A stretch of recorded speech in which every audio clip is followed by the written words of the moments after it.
야고보서 5장 13절과 13절에서 18절까지 말씀 읽겠습니다. 야고보서 5장 13절에서 18절까지입니다.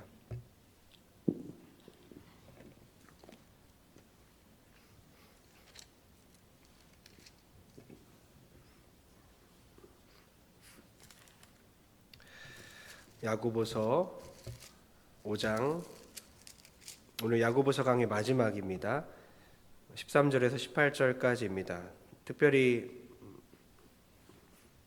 13절에서 18절까지 말씀을 기도 인도할 때마다 자주 읽었습니다.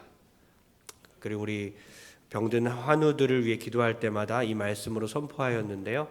오늘 다 같이 이 말씀 함께 나누면서 정말 이 말씀에 참뜻이 어떤 뜻이 있는지 깨닫고 은혜 받는 시간 되길 바랍니다. 다 같이 13절에서 18절까지 말씀 저와 함께 교독하겠습니다. 제가 먼저 읽겠습니다. 너희 중에 고난당하는 자가 있느냐? 그는 기도할 것이요. 즐거워하는 자가 있느냐? 그는 찬송할지니라. 너희 중에 병든 자가 있느냐? 그는 교회의 장로들을 청할 것이요. 그들은 주의 이름으로 기름을 바르며 그를 위하여 기도할지니라. 믿음의 기도는 병든 자를 구원하리니 주께서 그를 일으키시리라. 혹시 죄를 범하였을지라도 사하심을 받으리라. 그러므로 너희 죄를 서로 고백하며 병이 낫기를 위하여 서로 기도하라. 의인의 간구는 역사하는 힘이 큼이니라. 엘리야는 우리와 성정이 같은 사람이로되 그가 비가 오지 않기를 간절히 기도한즉 3년 6개월 동안 땅에 비가 오지 아니하고. 다 같이 시작. 다시 기도하니 하늘이 비를 주고 땅이 열매를 맺었느니라. 아멘. 오늘 믿음의 기도는 하나님을 믿는 기도다. 믿음의 기도는 하나님을 믿는 기도다라는 제목으로 하나님 말씀 전하겠습니다. 믿음의 기도가 뭘까요? 우리가 기도 많이 하시죠? 기도를 안 하는 사람 없을 것입니다. 아마 지금 이 자리에도 우리 학생들도 청년들도 다음 세대 학생들도 기도하기 위해서 말씀도 듣지만 찬양도 하지만 특히 금요 성령 집회는 기도하러 오는 그런 마음으로 오셨을 것입니다. 기도 제목이 항상 있을 거예요. 지금 툭 치면 나오는 게 기도 제목이죠. 기도 제목 뭐야? 하면 이제 바로 떠올라야 되잖아요. 바로 떠오르지 않으면 급한 기도 제목이 없는 거죠. 툭 치면 대부분이 나올 거예요. 마음속에 근심도 있고 힘든 일도 많기 때문에 또 바라는 것도 있고 하나님께 기도하는 이 시간이 너무 좋아서 이 자리에 나오신 줄 믿습니다. 믿음의 기도가 뭘까요? 믿음의 기도는 우리가 흔히 이렇게 생각할 수 있어요. 믿고 기도해. 의심하고 기도하지 마. 믿어. 그러면 이루어져. 이런 의미로 생각할 수도 있습니다. 그래서 마치 기도의 성패가, 기도 응답의 성패가 우리의 감정에 따라 결정되는 것처럼 생각할 수도 있습니다. 그러나 믿음은 감정이 아니에요. 내 믿음이 강하면 기도가 이루어지고 내 믿음이 약하면 기도가 안 이루어진다고 우리는 흔히 생각합니다. 그러나 오늘 제목처럼 믿음의 기도가 뭐죠? 믿음의 기도는 다 같이 시작. 하나님을 믿는 기도다. 예, 믿음의 기도 하면 하나님을 믿는 기도다. 예, 믿으십니까? 예, 또 약간 다른 개념일 수도 있을 것 같아요. 믿음의 기도 하면 믿고 기도해. 믿어. 의심하지 마. 열심히 기도해. 약간 이런 인간의 열정과 인간의 어떤 기분과 감정, 어떤 확신 정도로 생각할 수 있겠지만 또 다른 결인 것 같아요. 믿음의 기도는 뭐냐? 바로 하나님을 믿는 기도다.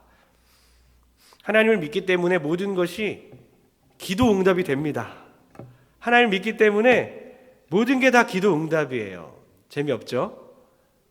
저는 참 재밌습니다.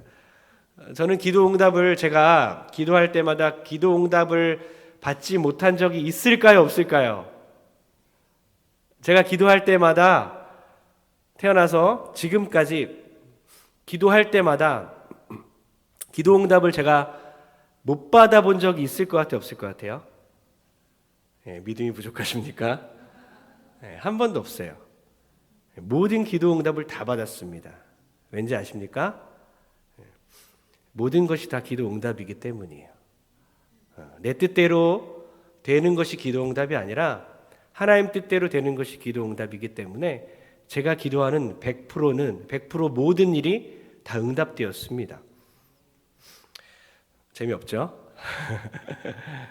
이해 가십니까? 제가 하는 말씀이 좀 더 깊은 곳으로 들어가는 거예요. 지금 말씀에 대해 좀 더 깊이 있게 이해하고 있고 저와 좀 더 진지하게 좀 더 깊은 얘기를 하고 있는 겁니다. 전 하나님을 믿기 때문에 제 기도는 늘 기도 응답이 됩니다. 모든 것이 저에겐 기도 응답이기 때문이에요. 여러분, 하나님을 믿는다는 것은 무엇을 뜻할까요? 사람을 먼저 생각해 보세요. 내 앞에 사람이 있습니다. 부모님을 정말 믿는다고 생각해 보세요. 저 부모님. 아이들이 부모님을 믿어요. 저 부모님은, 우리 엄마 아빠는 나를 정말 끝까지 사랑할 거야. 절대로 나를 버리지 않을 거야. 그런 확신들이 젊을 때 있잖아요. 부모님 나를 끝까지 사랑해. 당연한 것처럼 믿고 있습니다. 전에도 요즘에는 이제 좀 애들이 커서 못하는데 첫째, 둘째가 좀 어렸을 때, 몸이 가벼웠을 땐 제가 이렇게 집어 던져요. 집어 던진 다음 높이 던진 다음에 이렇게 받습니다. 그러면 아이들은 몸을 좀 움츠리긴 하지만 저를 믿어요. 아빠는 나를 떨어뜨리지 않을 거야. 아빠는 나를 그냥 바닥에 내동댕이 치진 않을 거야. 꽉 잡아줄 거야 라고 믿어요. 아주 단순해요. 저에 대한 믿음이죠. 아빠는 저런 사람이야. 요즘엔 둘째 애가 무슨 아크로바틱 어떤 기술을 익혀가지고 요즘 애들이 하나 봐요. 저는 어렸을 때 못했거든요. 저는 겁이 많아서 못했는데 이 아이는 이제 제 손을 잡고 제가 밤에 들어올 때까지 기다렸다가 제가 들어오면 일로 와봐, 아빠 일로 와봐 한 다음 손을 잡고 발로 막 배를 막 타고 올라가서 뒤로 한 바퀴 돌더라고요. 그 여러 번 하고 팔 빠질까봐 그냥 빨리 들어가 자라고. 제가 손을 확 놔버릴까라고 의심하지 않습니다. 돌고 있는데 확 놔버리면 머리 깨지잖아요. 의심하지 않아요. 어쩌면 믿음은 참 단순한 것 같습니다. 저 친구는 절대 나를 배신하지 않을 거야. 내 친구는 그런 사람이 아니야. 내 친구는 내가 힘들 때 전화하면 반드시 나올 거야. 내 친구는 내 약점을 솔직하게 말할 때 함께 울어줄 친구야. 떠벌리거나 다른 친구들에게 웃으면서 내 약점을 말할 친구가 아니야. 나를 위해서 진심으로 기도해 주는 친구야. 그 집사님은 절대로 하나님을 배반하지 않을 거야. 끝까지 믿음을 지킬 사람이야. 저 권사님은 아무리 힘들어도 동성교회를 떠날 사람이 아니야. 믿음이란 어쩌면 단순해요. 상대방의 성품을 믿는 것입니다. 상대방의 어떠함을 믿는 것입니다. 믿습니다. 감정적으로 믿는 게 아니라 상대방의 성품에 따라 그 믿음이 결정되는 거예요.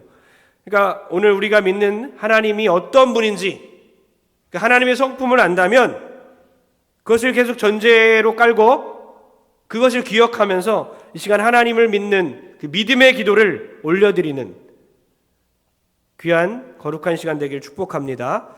13절 읽겠습니다. 13절입니다. 시작. 너희 중에 고난당하는 자가 있느냐? 그는 기도할 것이요.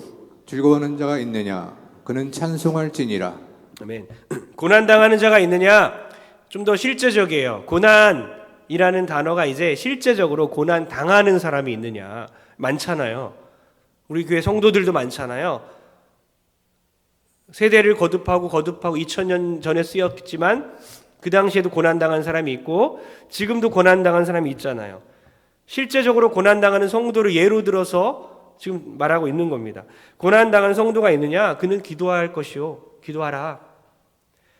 즐거워하는 자가 있느냐? 그러니까 즐거운 일을 당하는 자가 있느냐? 즐거운 일을 맞이한 자가 있느냐? 그는 찬양할 것이요. 아주 심플합니다. 고난당하냐? 고난이 있냐? 기도하라. 즐거운 일을 경험했냐? 찬양하라. 누구에게 기도하고 누구에게 찬양합니까? 생략되어 있지만 누구에게 기도합니까? 하나님께. 아주 중요해요. 누구에게 찬양합니까? 하나님께 찬양합니다. 그러니까 고난당했을 때는 하나님께 기도해야 합니다. 그리고 즐거운 일을 맞이할 때에는 찬양해야 합니다. 이거 잘 안 되죠. 고난당할 때 기도한 적은 있지만 즐거운 일을 겪었을 때에, 기쁜 일이 생겼을 때에 찬양부터 하는 사람은 별로 없는 것 같아요. 자랑부터 하지. 자랑하라고 적혀 있지 않습니다. 찬양하라고 적혀 있어요. 그리고 고난당했을 때 괴로워하라고 적혀 있지 않습니다. 기도하라고 했습니다. 여러분, 사업이 잘 안 풀려요. 경제적으로 손실이 큽니다. 빚이 늘어만 갑니다. 하나님께 기도하는 겁니다. 사업이 잘 풀리는 것 같아요. 돈을 많이 벌어요. 빚을 다 갚았습니다. 더 큰 집으로 이사를 가요. 전에는 무언가를 구입할 때 부담이 됐는데 1년, 2년 최대한 할부로 했는데 3개월 할부로 줄어들고 일시불로 되기도 하고, 가족 회식할 때 막 부들부들 떨렸는데 덜 떨리고, 자녀들 등록금 걱정을 덜 하게 되고, 이런 일이 있을 때에 자랑합니까? 하나님을 찬양해야 하는 것이죠. 하나님을 막 찬양하면 입이 막혀서 자랑이 나오지 않습니다. 하나님께 찬양하고 좋은 일이 있을 때 하나님 찬양합니다, 경배합니다, 하나님이 하셨습니다 하면 입이 막혀버려요. 그래서 찬양을 했기 때문에 자랑할 입이 없습니다. 이번에 우리 애가 대기업에 취직했습니다. 권사님, 나 좋은 일이 생겼어요. 권사님, 이렇게 되는 게 아니라 하나님 찬양합니다. 그 아이의 실력이 아닙니다. 제 자녀의 능력이 아닙니다. 하나님이 하셨습니다. 하나님, 무엇을 위해 그 대기업에 취직시키셨습니까? 하나님의 뜻을 깨닫게 하소서. 겸손하게 하시고 하나님께 영광 돌리는 삶을 끝까지 살게 하시고 타락하지 않게 하소서. 일해야 하는데, 기도해야 하는데 기도를 안 하니까, 찬양을 안 하니까 어때요? 입이 아직 열려 있기 때문에 자랑하기 바쁜 거예요. 권사님, 집사님, 그거 알아요? 너무 기쁜 일이 있다고 자랑만 하고 있는 거예요. 여러분, 어떤 일이 있어도 우리는 모두 다 하나님과 연관을 지어야 됩니다. 왜 그런지 아십니까? 고난이 와도 하나님이 선하시니까, 하나님은 날 사랑하시니까, 하나님은 나를 버리지 않으니까, 반대로 좋은 일이 생기면 하나님이 하신 거니까, 하나님이 이루신 거니까. 그러니까 믿음이란 상대방의 성품을 믿는 것입니다. 고난이 와도 하나님은 선하시니까, 하나님의 계획이 있겠지. 즐거운 일이 있을 때에 하나님이 하셨으니까 하나님께 감사하고 찬양으로 영광 돌리는 거예요. 그러니까 정리하면 그겁니다. 고난이 오면 기도해야 합니다. 그러면 괴로워하지 않아요. 괴로움이 딱 사라지는 거예요. 그리고 기쁜 일이 생겼습니다. 찬양합니다. 그러면 입이 자랑하지 않습니다. 이 두 가지 원리를 오늘 본문 첫 구절에서 설명하고 있는 겁니다. 여러분, 자꾸 마음이 허하고 속상하고 낙심하게 되는 이유가 뭔지 아세요? 낙심하죠. 마음이 좀 상하고 화도 나고 속도 상하고 기분도 나쁘고 그럴 때가 있잖아요. 좀 우울하기도 하고. 왜 그런지 아십니까? 사람을 믿어서 그래요. 사람을 믿어서. 첫 번째 상실감을 우리 아마 어렸을 때, 우리 지금 친구들은 지금 겪고 있을 수도 있습니다. 부모의 사랑의 한계, 부모의 사랑의 한계를 느낄 때 상실감을 경험합니다. 부모도 신뢰할 수 없구나. 부모의 사랑의 한계가 있구나. 사랑도 주지만 상처도 주는구나. 사랑과 상처를 동시에 주는구나. 어제 인터넷 뉴스 보고 깜짝 놀랐는데요. 친모가 엄마가 15개월밖에 안 된 그 아기, 이제 아장아장 걷고 있는 아기잖아요. 15개월밖에 안 된 아기를 죽게 해놓고 그 시신을 막 김치통에 넣어서 2년 동안 유기했다니 기가 막힌 거예요. 정말 하나님의 말씀이 사실이구나. 여인이 자기의 젖먹이를 어찌 잊으랴. 자기가 낳은 아이를 어찌 가엾게 여기지 않으랴. 그러나 어미는 혹시 잊을지라도 하나님께서 나는 너희를 결코 버리지 아니할 것이라. 할렐루야. 하나님의 성품을 믿는 거예요. 사람을 믿는 게 아니에요. 물론 그렇게까지 잔인하고 잔혹한 부모는 드물지만 있잖아요. 존재하잖아요. 한국 사람이잖아요. 젊은 사람이잖아요. 그렇게까지 잔인하진 않을지 모르겠지만 그런 연약함을 부모는 갖고 있다는 거예요. 상처도 줄 것이고 끝까지 책임도 못 져줄 거고 사랑도 하지만 상처도 주는 것이 바로 부모라는 그 첫 번째 상실감을 경험합니다. 자녀들이. 그러나 그들이 그 상실감이 하나님의 성품을 발견한다면, 하나님의 성품을 만난다면 결코 우리를 버리지 아니하시고 끝까지 우리를 책임져 주시는 그 하나님 아버지를 만난다면 우리는 낙심하지 않고 실망하지 않을 줄 믿습니다. 하나님 우리를 결코 버리지 않아요. 인간이 어떻게 그럴 수 있어? 그런 인간이 있다는 겁니다. 그러나 하나님은 결단코 우리를 잊지 아니하시는 분이에요.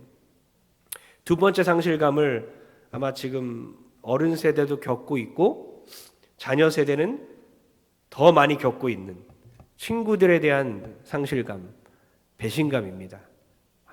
세상에 믿을 놈 없구나. 그죠? 다 겪고 있잖아요. 그래서 별로 신뢰를 안 하죠. 정말 좋은 친구가 있을까?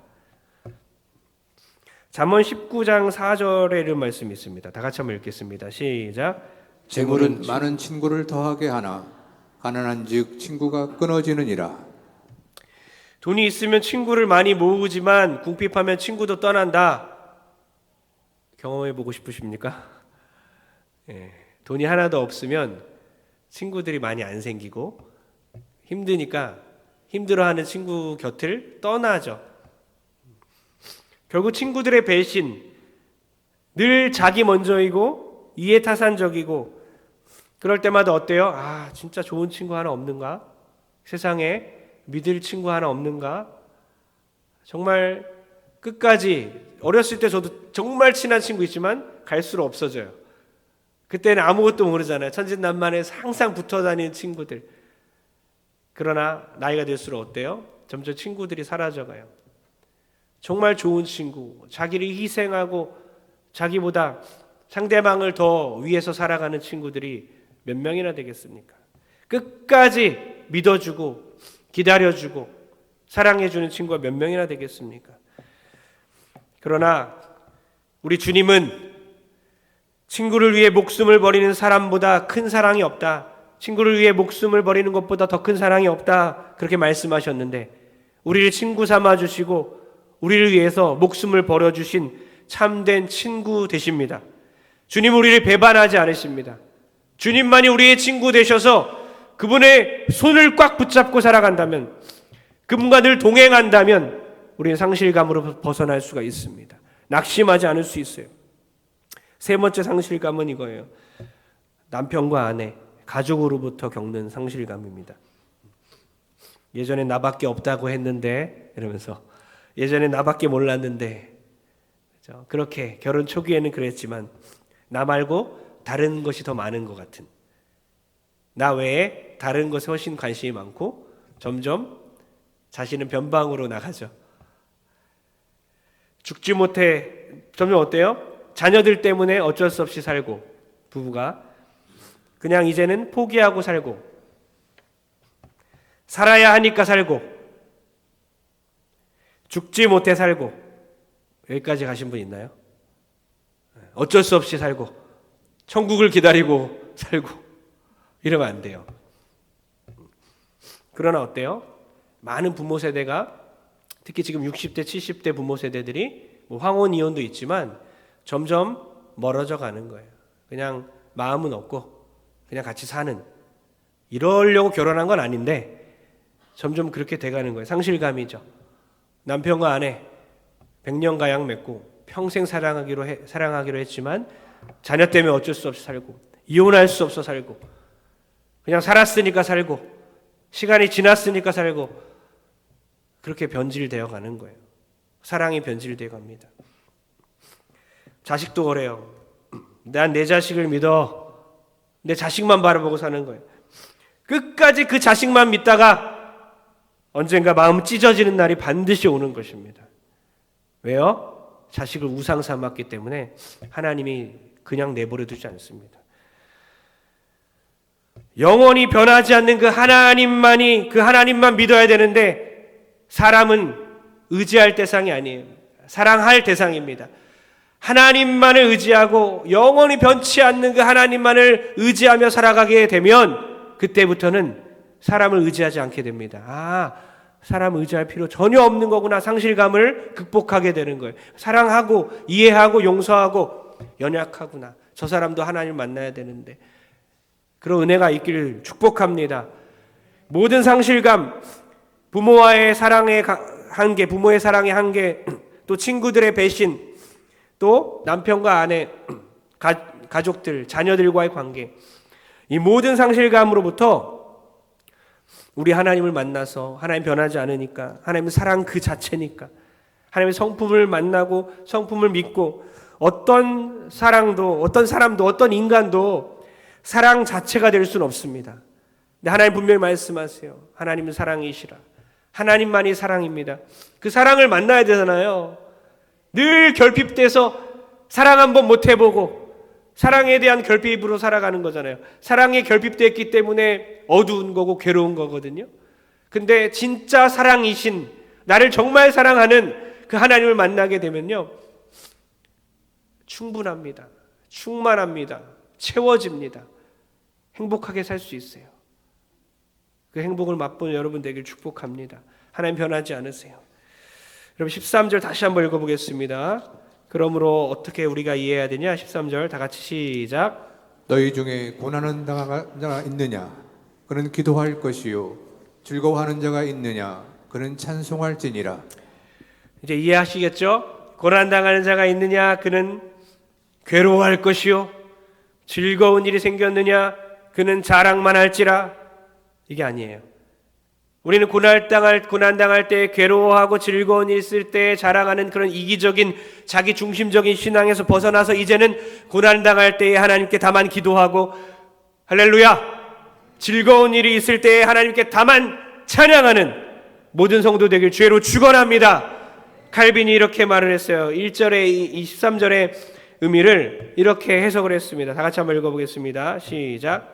하나님이 우리를 그분 자신에게로 초대하지 않는 때는 없다는 의미다. 그러니까 안 좋은 일이 생겼을 때는 하나님이 나를 거부하고 밀어낸 것이 아니라는 거예요. 하나님이 나를 거절했다거나 하나님이 나를 덜 사랑한다는 뜻이 아닙니다.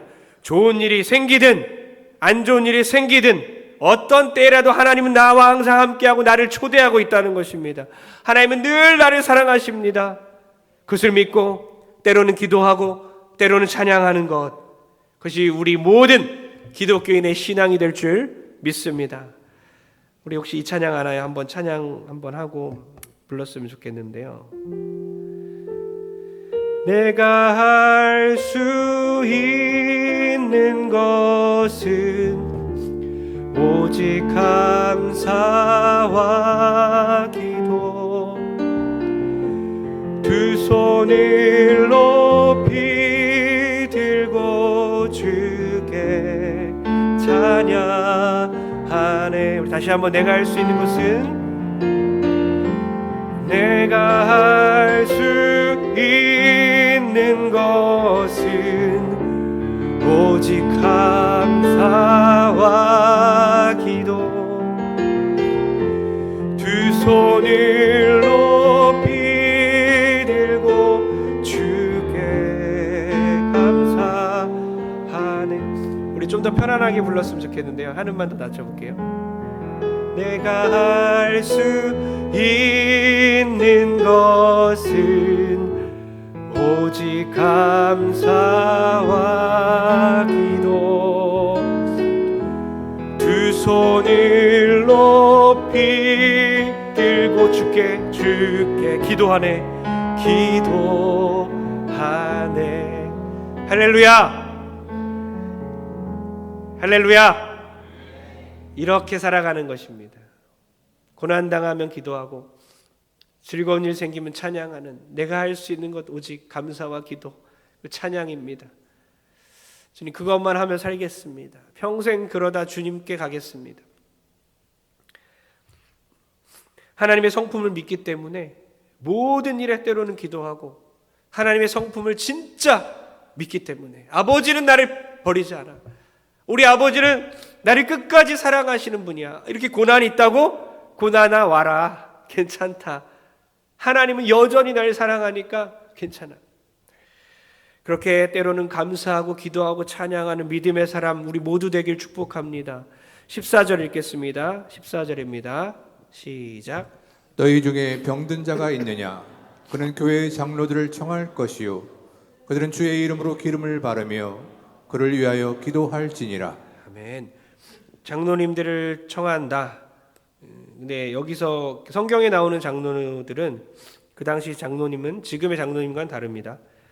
오히려 지도자를 말하고 있어요. 지도자, 목회자, 더 나아가서는 목자, 리더들, 또 항존직 직분자들 될 수 있고 장로님들 될 수 있죠.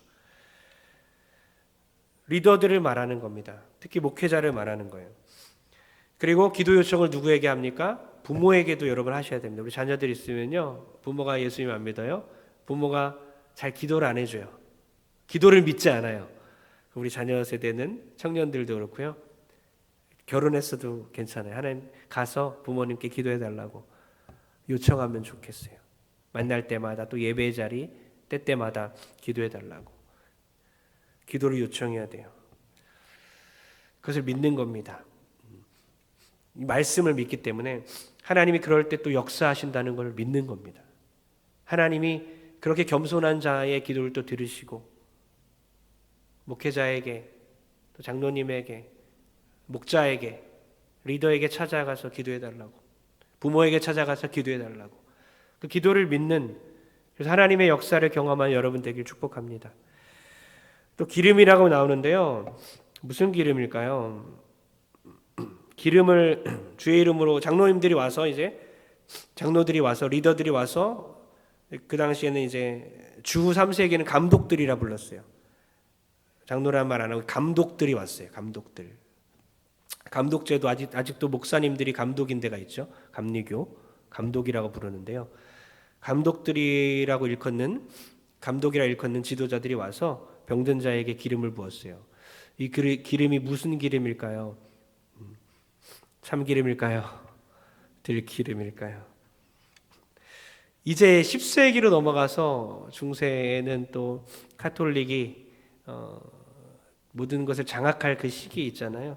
그때는 사제들만 기름을 바를 권한이 있었습니다. 얼마나 특권이겠어요. 기름을 그렇게 바르면서 뭔가 특별한 행사를 치르고 그렇게 제도를 만들고 그랬다는 거예요.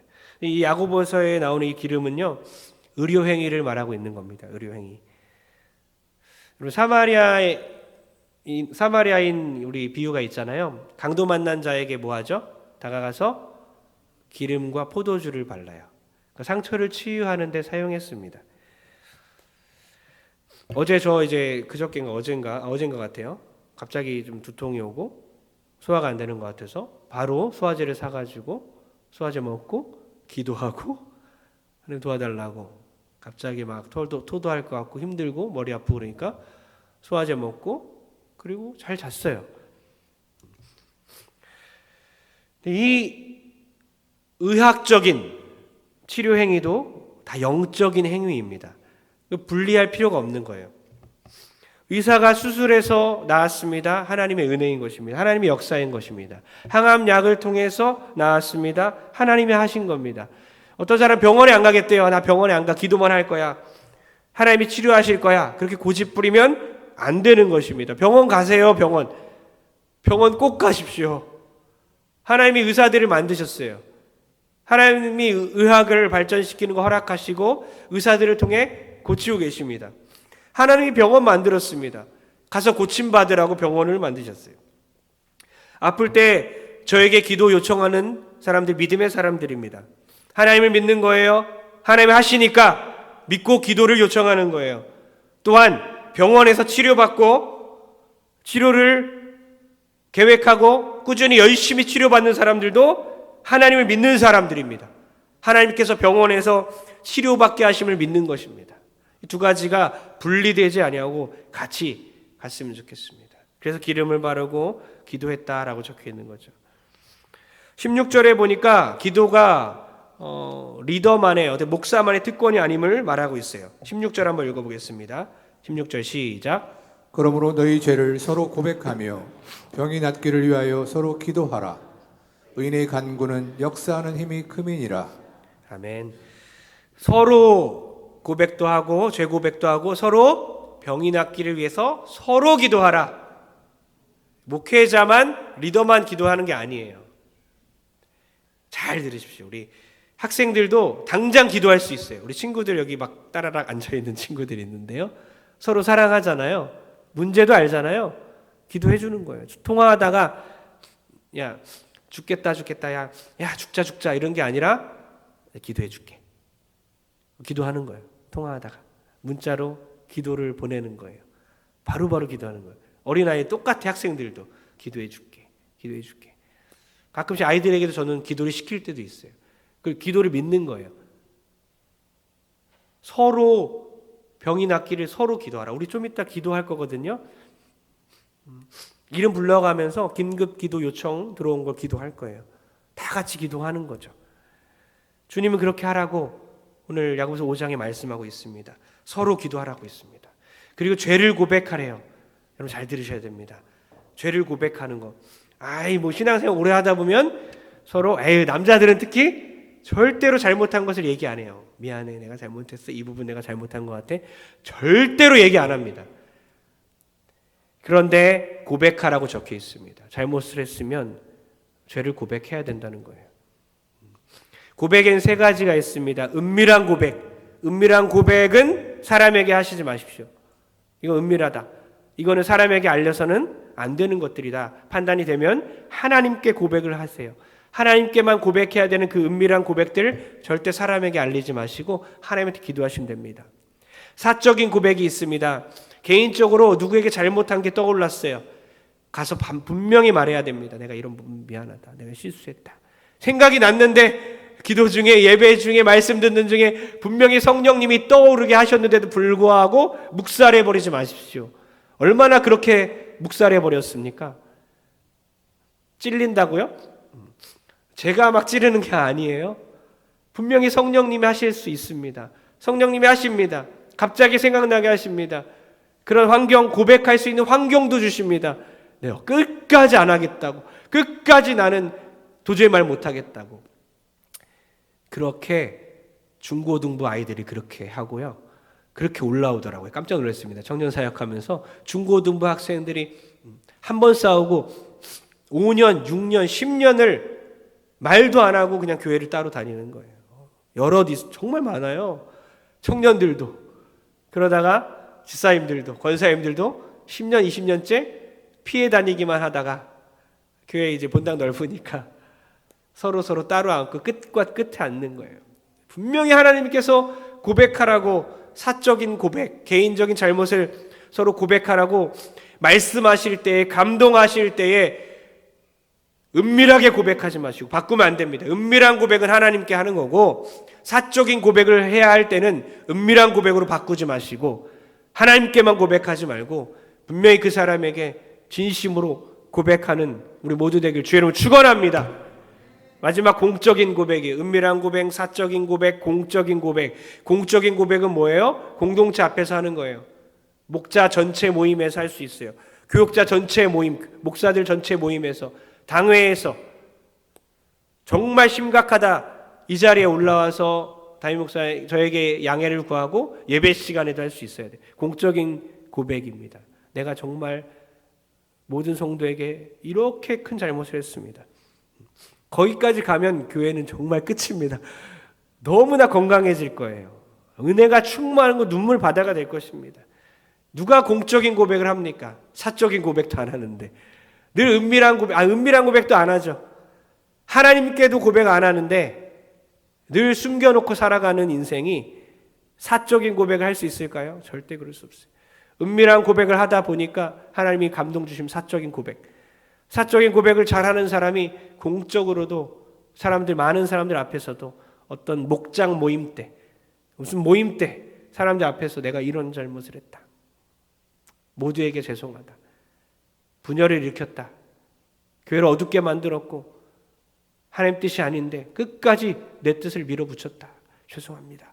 이렇게 고백할 때 교회가 점점 거룩해지는 것입니다. 목회자들 가운데서도 공적인 고백을 못해요. 사적인 고백도 못해요. 도망가요. 그냥 죄를 지면 도망가고 교회 욕하고 도망가고 그러면 교회만 분란이 일으키는 거죠. 항존직 직분자 가운데서 제가 보니까 우리 동성교회 오랫동안 한 번도 공적인 고백을 한 사람 없는 것 같아요. 그냥 나가면 그만이지. 그렇게 되는 것 같아요. 이런 공적인 고백을 통해서 용서받고 용서해주고 용서를 구하고 사랑받을 수 있는 그 기회를 제공하는 거잖아요. 용서해주고 사랑을 해줄 수 있는 얼마나 아름다운 시간입니까? 자존심 때문에 못합니다. 절대 못합니다. 교회를 그만큼 사랑하지 않는 거예요. 주님을 그만큼 사랑하지는 못합니다. 여러분, 이 은밀한 고백과 사적인 고백과 공적인 고백 반드시 해내시기를 소원합니다. 하나님께 은밀한 고백을 하시고 또 사적으로 친구에게, 부모에게, 자녀에게 잘못한 거 기억나면 고백하시고 공적인 자리에서 고백해야 될 것이 있다면 또 고백하는, 그리하여 정말 그리스도 안에서 건강해지는 그런 아름다운 교회 되길 축복합니다. 우리 15절과 16절 읽겠습니다. 15절, 16절 다 같이 15절부터 시작. 믿음의 기도는 병든 자를 구원하리니 주께서 그를 일으키시리라. 혹시 죄를 범하였을지라도 사하심을 받으리라. 아멘. 그러므로 너희 죄를 서로 고백하며 병이 낫기를 위하여 서로 기도하라. 의인의 간구는 역사하는 힘이 크민이라. 이런 내용이에요. 기도에는 능력이 있다.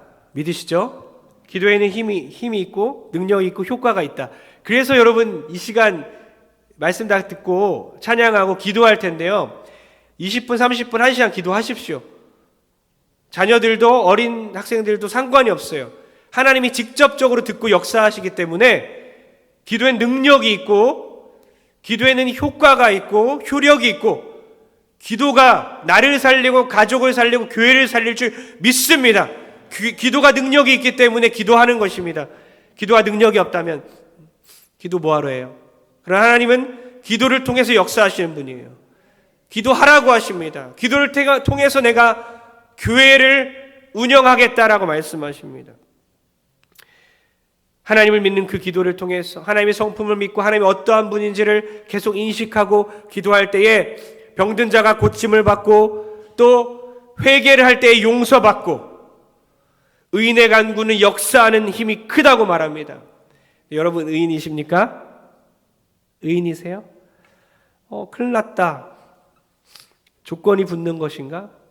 의인의 기도? 우리가 의인이 되어야 하는 것인가? 다행히 야고보는 어떤 선지자를 예로 비유를 들죠? 엘리야 이야기를 꺼냅니다. 엘리야 봐라.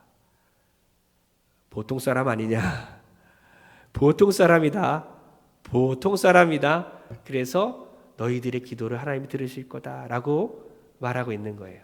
우리 17절 읽겠습니다. 17절 시작. 엘리야는 우리와 성정이 같은 사람이로되 그가 비가 오지 않기를 간절히 기도한즉 3년 6개월 동안 땅에 비가 오지 아니하고. 우리 18절도 읽겠습니다. 우리 마지막 절 18절 시작. 다시 기도하니 하늘이 비를 주고 땅이 열매를 맺었느니라. 아멘.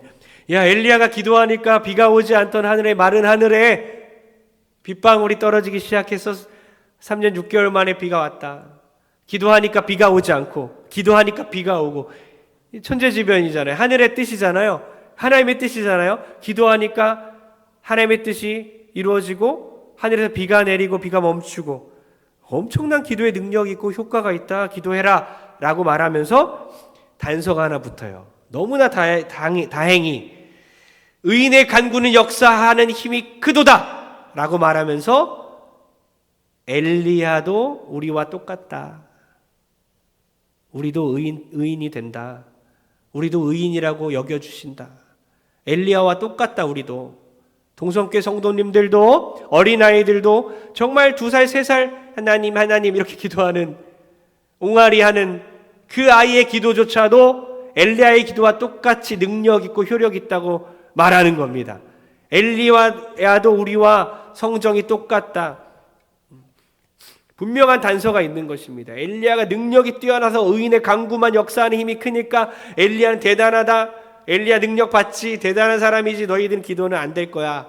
더 노력하고 와. 이것이 아니라 엘리야도 우리와 똑같은 사람이다. 그래서 막 하나님 앞에서 막 기도하니까 불이 떨어지고 그랬는데 어느 날 가가지고 어때요?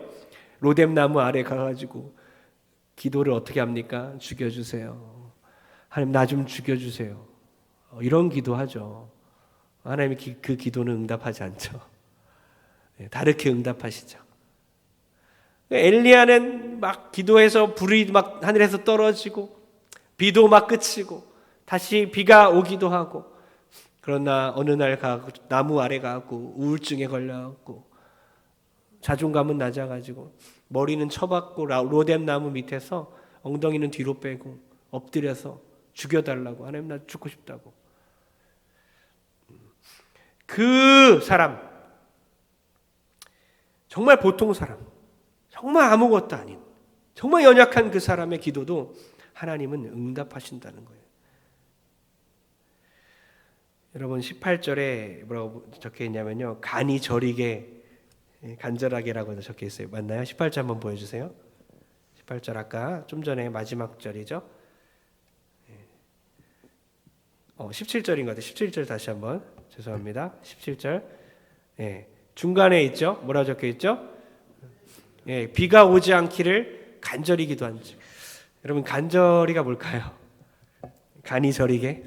간이 멀쩡하잖아요. 여러분 오늘 기도하고 나서 간이 아플 것 같아요? 멀쩡할 것 같아요? 간절하게 기도해도 무슨 뜻일까요? 열심히 기도 안 하면 어때요? 기도 응답 안 됩니까? 간절히 기도하면요, 간만 저립니다. 열심히 무릎 꿇고 기도하면요, 무릎만 저려요. 말을 많이 하면요, 입이 저립니다. 그러니까 믿음의 기도는 여기저기 막 저리도록 기도하라는 뜻이 아니라 하나님의 성품을 정말 믿고 하나님이 나와 가까이 계심을 믿고 기도하는 것이 믿음의 기도입니다. 그렇게 기도하라는 거예요. 제임스 아담스는 이렇게 말합니다. 엘리야가 특별히 열렬히 기도를 드렸다는 것이 아니다. 기도하는 일이 바로 그가 한 일이었다는 뜻이다. 그러니까 번역을 간절이라고 했지만 사실 그 뜻은 뭐냐면 그냥 그가 기도했다. 기도하는 일을 그가 했다라는 뜻입니다. 여러분 결과적으로 여러분 기도를 대충 하라는 것이 아닙니다. 열정적으로 하십시오. 그러나 엘리야가 그 당시에 열광적으로 기도해서 하나님이 응답한 것이 아닙니다. 오히려 이방인들이 더 열정적으로 했습니다. 막 열정적으로 기도했던 건 이방인들이었어요. 아무리 기도해도 소용이 없어요. 하나님의 성품을 온전히 믿지 않으면요, 소용이 없습니다. 그러나 하나님의 성품을 믿는 믿음의 사람, 하나님의 자녀들, 하나님이 가까이 계신다는 것을 믿고 있는 그 엘리야가 조용히 그렇게 기도했을 때에 하나님께서 역사하셨습니다. 하나님을 믿는 믿음으로 기도하십시오. 열정적으로 하십시오. 열렬히 기도하십시오. 박수도 치십시오. 큰 소리로도 기도하십시오. 그러나 그것 자체가 중요한 것이 아니라 조용히 기도해도, 크게 기도해도 정확하게 하나님이 원하시는 것은 하나님이 지금 나와 함께 계시다. 하나님은 우리를 버리지 않는다. 하나님은 결코 나를 버리는 분이 아니다. 나를 정말 사랑하신다. 하나님의 사랑은 식지 않았다. 고난이 와도 좋은 일이 생겨도 여전히 하나님은 나를 사랑하시는 분이다. 이 성품을 믿고 기도한 여러분 되길 축복합니다. 결론 내리겠습니다. 5장이 정말 중요한데 야고보서 5장 지난주에는 욥의 인내에 대해 설교했습니다. 인내에 대해서 7번이나 나와요. 단어가 참아라, 참아라, 기다려라, 참아라, 오래 참아라, 인내하는 자, 욥의 인내하면서 7번이나 인내에 대한 단어가 나옵니다. 오늘도 보니까 7번이나 기도에 대해 나옵니다. 기도 7번이 나와요. 조화를 이루는 것입니다. 인내도 중요하고 기도도 중요하다는 겁니다. 여러분 인내해야 합니다. 그 인내가 구체적인 행동으로 나오는 것이 바로 기도입니다. 인내하는 사람은 기도할 수 있어요. 기다리는 거예요. 참는 것입니다. 하나님의 뜻이 이루어질 때까지 끝까지 인내로 기도하는 것입니다. 인내가 없는 사람은 기도하다 맙니다. 하나님을 의심합니다. 인내하고 기도하지 않으면 인내를 잃어버려요. 여러분 무엇을 인내하고 계십니까? 사랑하는 가족들을 끝까지 사랑하기 위해, 그들을 구원하기 위해 참고 계십니까? 끝까지 인내하고 기도하십시오. 주께서 응답하실 줄 믿습니다. 무엇을 인내하고 계십니까? 사랑하는 가족들이 육체적인 병 때문에 괴로워하고 있습니까? 그래서 인내하며 주님의 뜻을 구하고 계십니까? 기도하십시오. 주님께서 응답하실 줄 믿습니다. 무엇을 인내하고 계십니까? 경제적인 가난과 각종 어려움 때문에 인내하고 계십니까? 공부 때문에, 취업 때문에, 먹고 사는 문제 때문에 인내하고 기다리고 있습니까? 기도하십시오. 주께서 응답하실 줄 믿습니다. 어머니의 기도는 땅에 떨어지지 않습니다. 어머니 학교 하고 있는데요, 모든 어머니들 기도해야 할 때입니다. 우리 자녀를 위해, 다음 세대를 위해, 우리 학생들을 위해, 우리 청년들을 위해, 우리 동성교회를 위해 기도할 때에 남자들의 기도를 주께서 들으시고 또 어머니의 기도를 주께서 반드시 응답하실 줄 믿습니다. 할렐루야. 우리 하나님 말씀 믿고 끝까지 인내하며 기도하여 반드시 하나님의 역사를 날마다 경험하는 우리 모든 성도들 주의 이름으로 축원합니다.